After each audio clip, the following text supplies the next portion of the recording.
Hello, it's your favorite sports Unc here. Don't forget to hit that subscribe button to join the fastest growing community on YouTube. Remember, Nightcap doesn't happen without you. So please subscribe or you're going to make Ocho cry.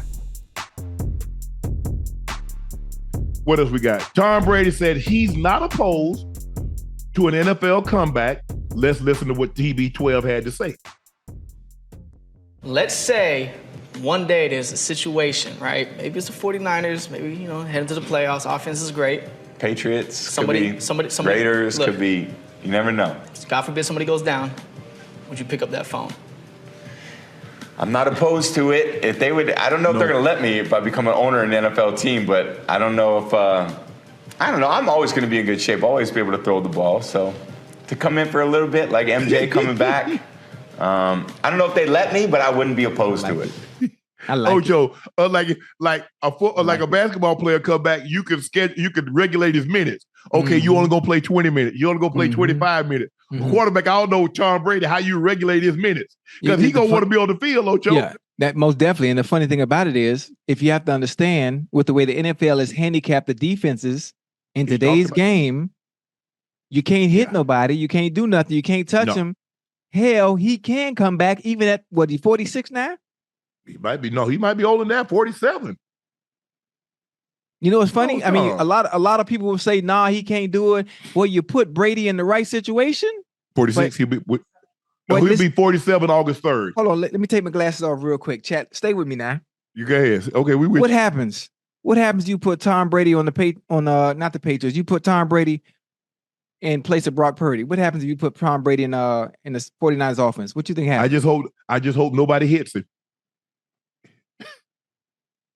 Well, what happens if you put Brady? The supporting cast matters. Yes, of course it does. Boy, Brady over there with the 49ers. But Ocho, did you listen? What was the first team that he named? The Patriots. That's not an accident. All this notion, Tom was ready to leave. Bill Belichick pushed Tom Brady out the door. Yeah, it's like have you ever been skydiving, Ocho? Yeah, I ain't even use no parachute, but go ahead. But they take you up about 12, 13,000 feet, Ocho. Yeah. And the plane is going along, and all of a sudden, the plane, the speed breaks. Yes, all of a sudden, that door opens. Now, I'm in a two-man tandem, Ocho. Yeah. We start to walk to the, Mr. Sharpe, you ready? Hey, Ocho, he asked me, say, Mr. Sharpe, are you ready? Mm-hmm. And before I can say yeah or no, you was out of there. I'm out of there. I'm like,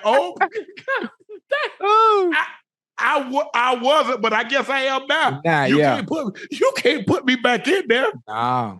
It is I mean, think about it, Ocho. Sometimes we've all jumped up. You play receiver, you jumped up and caught a ball. You like, damn, it don't seem like I'm gonna ever come down. Yeah. Just imagine being 12,000 feet up in the air. Mm-hmm. They pushed Tom out. Yeah. Tom wasn't ready to leave New England. Don't you let anybody convince you of that. Mm-hmm. He had got tired of Coach Belichick bull jive. Coach Belichick believed that he could win a Super Bowl without Tom Brady. And there would be no doubt that he was the reason for the success. Right. Because we saw in San Francisco, when Coach Walsh retired, they went back-to-back with George Seifert. They won in 88. Coach Walsh retires. George Seifert comes in 89. They win, get to the NFC Championship game. If I'm not mistaken, Roger Craig fumbles. LT recovers. They kick a field goal. They go to the Super Bowl. Yeah. So now, okay, Joe was most responsible for this. Now, with Tom going to Tampa, and Coach Belichick struggling in New England. Now, that's not to say we can't give Coach Belichick credit. Because he deserves credit. Because he drafted some good players. He came up with great game plans to neutralize the opposing team's offense. Right. Yeah. And Tom was great enough that if the game was close, he didn't make very many mistakes. I mean, think about it. Maybe I can only remember in one big game, AFC Championship game, Tom Brady threw a pick Marlon Jackson, if I'm not mistaken, intercepted him in the Indy game. That's really the only time that I can remember that Tom threw a pick to end the game. And, because look, we know he lost. He's what, 7-3 in Super Bowls? Tom is 7-3. 7-3. So he lost 3 Super Bowls and lost a couple of AFC Championship games to the Broncos. So he doesn't always get it done. But for the most part, he does. Yeah, Belichick, we have to give Belichick his credit, obviously being a defensive mind that he is. Anytime they play someone that has an elite player, he finds ways to eliminate that elite player. Yes. If you guys are going to beat us, you're going to have to beat us with other guys. And he's always been great on the defensive side of the ball, on top of drafting well and getting the most out of his players. But again, this is a quarterback-driven league, and if you don't have a quarterback, no matter how well you draft, no matter how good that defense is, if you don't have a quarterback on the other side of the ball to be efficient and move that goddamn ball up and down that field, and then not turn the ball over in critical times. Critical. That's what he was great at. Game, you're gonna always fall short. It ain't very many times that you say, you know what, man, Tom ain't played well. And even if he didn't play well, you better be up with 1 minute left in the game. You better be up 14. Yeah. Because he might not play well, but guess what? Let it be a 2-point. You up ahead by 2, or you ahead by 1, or you ahead by 6, and he need a touchdown to beat you. And it's a game-winning drive. Mm-hmm. Or you might as well strike up the band. Might as well.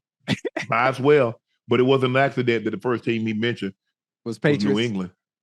And Tom, you're right. If you're an owner in the league, they're not going to let you play in the league. So you're going to have to divest your shares, which I wouldn't do, considering, like, hey, you're a part of it. It ain't very many. It's not very many former players that's in the ownership position in the NFL. You there? Stay there, Tom. You good? Well, you know what? Listen now. There's a chance that he might be the first player who has ownership in a team that he's not on, but is also actively still playing. It's never been done. No, you can't play. You have to divest yourself. Okay. I would come like back to and play, but you would have to divest them shares. I'm sure he ain't got no problem doing that because them shares will still be there when he done. Nah, somebody else come in and buy them. Tom, look, I and you're right. You're always going to be, Ocho. 2 years after you play, you like, man, I can still play. And Tom he's only a year removed. He's only a year removed. It's not like he's 5 years removed. That's what makes us who we are. We always believe we can do things that's not possible. That's how we became what we became. Yeah. If you listen to everybody that told you Ocho in Liberty City, man, Ocho, you ain't going nowhere. You can be right here with us. Well, I was finna get out. I was finna get up out of there. I left Liberty City. I love. Stay with me now. I love saying this. I left Liberty City without really leaving because when I left, I took it with me and always put Liberty City on display. Always. It was always there with me, no matter how high I got, no matter how high I got. Even when I failed, I still remained consistent in who I was. Right. But I was getting up out of there. Right. Shit. What? Because remember, that was one of the reasons that Jordan went back to the Wizards. He was going to be able to get an ownership stake in the Wizards. Right. But him and Mr. Polian had a falling out. Mr. Polian ended up firing him.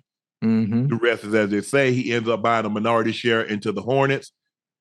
Were they the Hornets or the Bobcats at the time? But he ended up buying into the team in Charlotte. Wait a minute. They didn't change name. They were the Bobcats. They were the Hornets, and they whatever the case may be. Wait a minute. Stay with me now. What happens? He did mention Patriots. I could have swore he mentioned Raiders too. Raiders, yeah. But see, that's where he has the part ownership in the group. Ain't no telling. You know, he would. What'd you say? He got to do not diversify. What's the word you use? Divest. Yeah, divest. Now I shoot, man. Brady, Devontae Adams. I can see that. Yeah, I can see that. Antonio Pierce. I'll let your boy. Oh, what do you want to say, Ash? You say something? It was they were the Bobcats. Ocho, Tom also had some more critiques of the NFL. Let's take a listen to what he had to say about this. Offense is the only way to win games now. It used to be offense, defense, special teams. We've created a game now where only the offense can really make an impact. Because defense, every time you make a great defensive play, there's a penalty, and it advances the ball 15 yards. And they blame the defensive player for hitting an offensive player too hard. So I don't like those things. I'd like for it to have a closer look at how we've affected the game in a negative way. And I think that should be seriously thought about for the future of the game. He's right. We talk about it all the time. A la Kareem Jackson. Yeah. Playing the game of football the way it's always been played. Again, the way it's affecting the game in a negative manner. But is it in a negative manner to the fans? What do the owners want? What does the NFL want? They want more scoring. Yeah. Like in baseball, we want more home runs. So what do? How can we handicap the game so we can get more home runs, more viewership? Same thing with NFL. Same thing. What did the Chicks dig? Tom, who was that? Glavin and Maddox that had that commercial? Chicks dig the long ball? Oh, yeah. What brought them back? Remember, they went on strike. Oh, yeah. They went on strike. They missed they shut the whole season down. World Series, playoff, we shut it down. Everything. How do we get them back? Ball going over the fence. Wiring Sosa. Every time. Okay, fans. What do fans like?